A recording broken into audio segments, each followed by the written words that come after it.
महाकवि बिहारी रीतिकाल की रीति सिद्ध धारा के प्रतिनिधि कवि हैं। प्रस्तुत दोहा बिहारी सस्सई से उद्धृत है।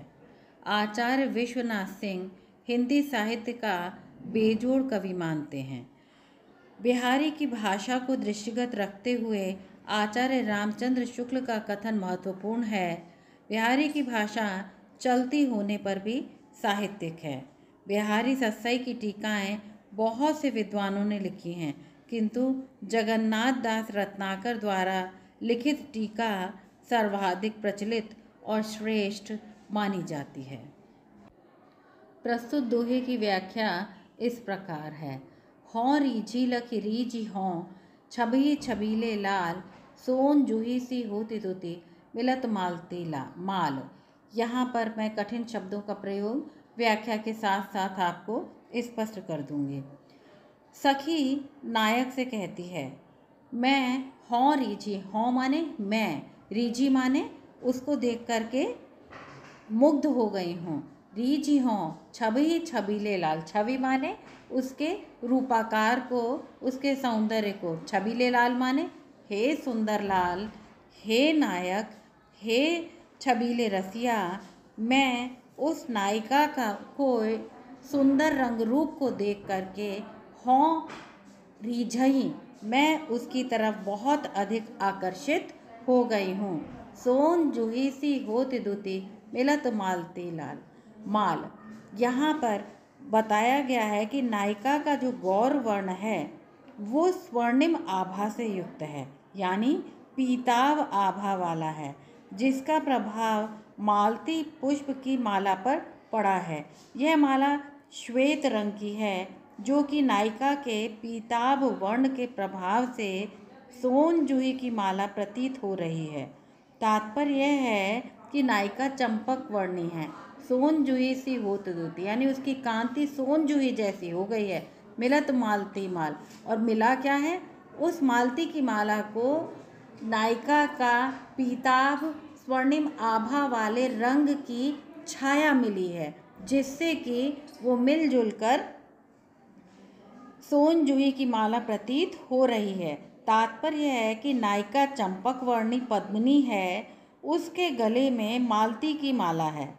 उसका पीताभ वर्ण, नायिका का जो पीताभ गोरा रंग है, ऐसी स्वर्णिम आभा लिए हुए है कि श्वेत मालती पुष्पों की माला भी सोन जूही की माला जैसी प्रतीत हो रही है।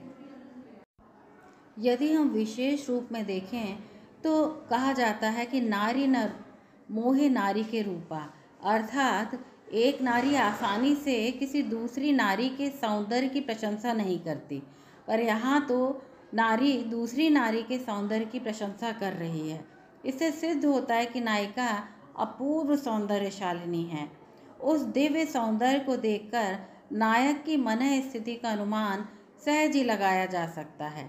अलंकार छेकानुप्रास, छबही छबीले में, प्रत्यानुप्रास मिलत मालती माल में, उपमा सोन जूही सी में, और तद्गुण अलंकार संपूर्ण दोहे में दृष्टव्य हो रहा है। यदि हम विशेष की बात करें तो यह दोहा छंद है। दोहा एक बहुत छोटा छंद है, 2 पंक्तियों का है, 13-11 परियति है, ब्रज भाषा है, मुक्तक शैली है, शांत रस और गुण इसमें। बिहारी के संदर्भ में कुछ प्रमुख कथन इस प्रकार हैं, इन्हें याद करके आप इनका प्रयोग व्याख्या के साथ साथ अपने प्रश्नों के लेखन में भी करेंगे, जिससे आपको अधिक अंक प्राप्त हो। इनके दोहे क्या हैं? रस के छोटे छोटे छींटे हैं। बिहारी की भाषा चलती होने पर भी साहित्यिक है। इनकी कविता श्रृंगारी है, किंतु प्रेम की उच्च भूमि पर नहीं पहुंचती, नीचे रह जाती है। जिस कवि में कल्पना की समाहार शक्ति के साथ भाषा की समाज शक्ति जितनी अधिक होगी, उतनी वह मुक्तक रचना में सफल होगा। यह क्षमता बिहारी में पूर्ण रूप से विद्यमान थी। इसी से वे दोहे जैसे छोटे छंद में इतना रस भर सके हैं। इनके दोहे क्या हैं? रस के छोटे छोटे छींटे हैं।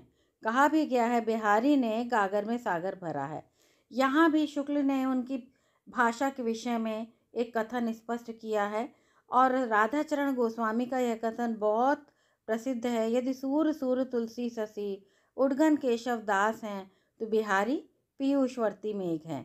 रीतिकाल के सबसे अधिक लोकप्रिय कवि बिहारी हैं, हजारी प्रसाद द्विवेदी ने कहा है। बिहारी सस्सई रामचरितमानस के बाद सबसे अधिक प्रचारित कृति है। इस प्रकार हम कह सकते हैं कि बिहारी की भाषा के संदर्भ में ये कथन आपके अवश्य काम आएंगे। यदि आपको मेरे द्वारा भाव साम्य के रूप में हम ये कहेंगे कि उज्जवल वरदान चेतना का सौंदर्य जिसे सब कहते हैं, जिसमें अनंत अभिलाषा के सपने सब जगते रहते हैं। प्रसाद की पंक्तियां हैं, हम केवल शारीरिक सौंदर्य का वर्णन नहीं करेंगे, आत्मिक सौंदर्य का भी वर्णन करेंगे।